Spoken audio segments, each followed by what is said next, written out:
এই পাহাড়ি বাসিন্দারা কতটা পরিশ্রম করে প্রযুক্তি ছাড়া ফসল উৎপাদন করে, ধান চাষ করে। আজকের ভিডিওতে আমি আপনাদেরকে সেটাই দেখাবো। অনেকেই কিন্তু জানে না যে পাহাড়ি অঞ্চলে কিভাবে তারা চাষাবাদ করে। পুরোপুরি ভিডিওটা দেখতে থাকুন। দেখুন, পাহাড়ি অঞ্চলগুলো অনেক উঁচু হয়, অনেক নিচু হয়, তো পাহাড় কেটে কেটে তাদেরকে জমি প্রস্তুত করতে হয়। দেখতে পাচ্ছেন এটা অনেক উঁচু একটা পাহাড়, আর এই পাহাড়ে অনেক পরিশ্রম করে পাহাড়ের মাঝ কেটে কেটে তারা এই চাষাবাদ গুলো করে। আর তারা কিন্তু কোনো প্রযুক্তি ব্যবহার করে না। দেখতে পাচ্ছেন গরু ব্যবহার করেছে। যাদের গরু নাই তারা আবার অনেক পরিশ্রম করে গরুর জায়গাটা তারা নিয়ে এতটা পরিশ্রম করে। যারা চাষাবাদ করে তারা জানে এই কাজটা কতটা পরিশ্রমের কাজ। তারপরে যখন সবকিছু কমপ্লিট হয়ে যায় তখন তারা জমিকে সমতল করার চেষ্টা করে, মানে যেই পাহাড়ি জমিগুলো তারা থাক কেটে কেটে করলো। আবার কেউ কেউ আবার বিশেষ পদ্ধতি ব্যবহার করে, যেমন এই যে দেখতে পাচ্ছেন টায়ার দিয়ে পুরো জমিটা যে ব্রেঞ্চ দিয়ে মানে সুন্দর করে সমান করছে। এবার বীজ লাগানোর সময় এসেছে, এই যে বিচন বলি আঞ্চলিক ভাষায় আমরা। তো মেয়েরা কিন্তু শক্তপোক্ত কাজগুলো করে, যারা পাহাড়ি মেয়ে। তো দেখতে পাচ্ছেন ওরা বীজ নিয়ে এসেছে। এবার ধান লাগায় কিভাবে দেখুন, এই যে একটা লাঠি নিয়েছে, লাঠির সাথে ওই যে ধানের গোড়াটা কানেক্ট করে জাস্ট পুঁতে দিচ্ছে, ধানগুলো লেগে যাচ্ছে। শুধু এই পদ্ধতিতে তা না, এই যে দেখতে পাচ্ছেন এরা আবার ছিটিয়ে দিচ্ছে, মানে জমি প্রস্তুত হয়ে গেছে, জাস্ট ছিটিয়ে দিচ্ছে, গোড়াটা লেগে যাচ্ছে। আরো অনেক পদ্ধতি আছে, যেমন এরা একটা একটা করে বীজ চারা লাগাচ্ছে। কতটা সৃষ্টিকর্তা তাদের ধৈর্য দিয়েছে চিন্তা করুন।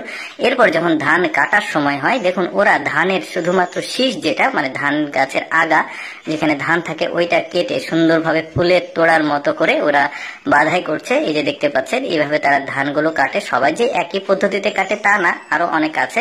এই যে দেখতে পাচ্ছেন তারপরে ধান থেকে চালে রূপান্তরিত করার জন্য তারা এই অ্যানালগ পদ্ধতি, ওই যে বললাম প্রযুক্তি যেখানে ছোঁয়া নেই সেখানে।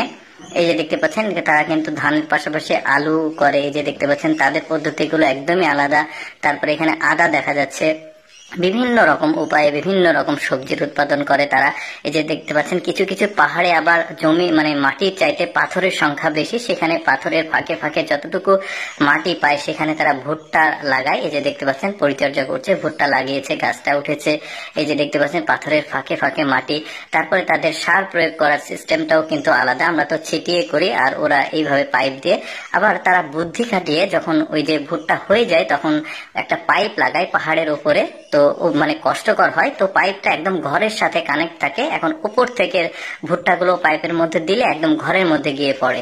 তারপরে তারা দ্রুত কাজ করার জন্য আরো বুদ্ধি অবলম্বন করে, যেমন দেখতে পাচ্ছেন বেলচা দুইটা লাগিয়েছে বেশ চমৎকার ভাবে। তারপরে ঝর্ণার উপর থেকে পানি আনার জন্য তারা এইভাবে কলস ব্যবহার করে। ঝর্ণা থেকে একদম বাড়ি পর্যন্ত এইভাবে কলসের মাধ্যমে পানি আসছে। এই যে দেখতে পাচ্ছেন একজন রান্না বাড়ার জন্য প্রস্তুতি নিচ্ছে এই ঝর্ণার পানি দিয়ে। কি চমৎকার তাদের বুদ্ধি। তারপরে তারা যে সব জিনিসপত্র ব্যবহার করে তারা নিজেরাই তৈরি করে, যে সব পাটি বসার জন্য তৈরি করছে। তারপরে এইভাবে ডিমকে প্যাকেটিং করে তারা বাজারে নিয়ে গিয়ে বিক্রি করে, দেখতে পাচ্ছেন খড়ের মধ্যে। তারপরে তারা আটা কোটার জন্য ওই যে বললাম প্রযুক্তি ছাড়াই ঝর্ণার পানিকে ব্যবহার করে তারা আটা কোটে ঢেকির মাধ্যমে। তারপরে দেখতে পাচ্ছেন এখানে পাহাড় যেহেতু অনেক উঁচু হয়, তো সেখানে কিন্তু ভারী জিনিসপত্র নিয়ে যাওয়া, নামানো, ওঠানো অনেক কষ্ট। তারা এই পরিশ্রম গুলো করে। চিন্তা করে দেখুন, যাদের পাহাড়ে ওঠার অভিজ্ঞতা আছে তারা বুঝবে এটা কতটা কষ্টকর। দর্শক, আমি সবসময় চেষ্টা করি আপনাদের সামনে অদেখা ভিডিওগুলো উপস্থাপন করার। এইরকম ভিডিও দেখতে আমাদের লেটস গো ফেসবুক পেজটি ফলো রাখতে পারেন। আজকের ভিডিওটি কেমন লাগলো কমেন্ট করে জানাবেন। MTG নিউজ টিভি 24 পাশে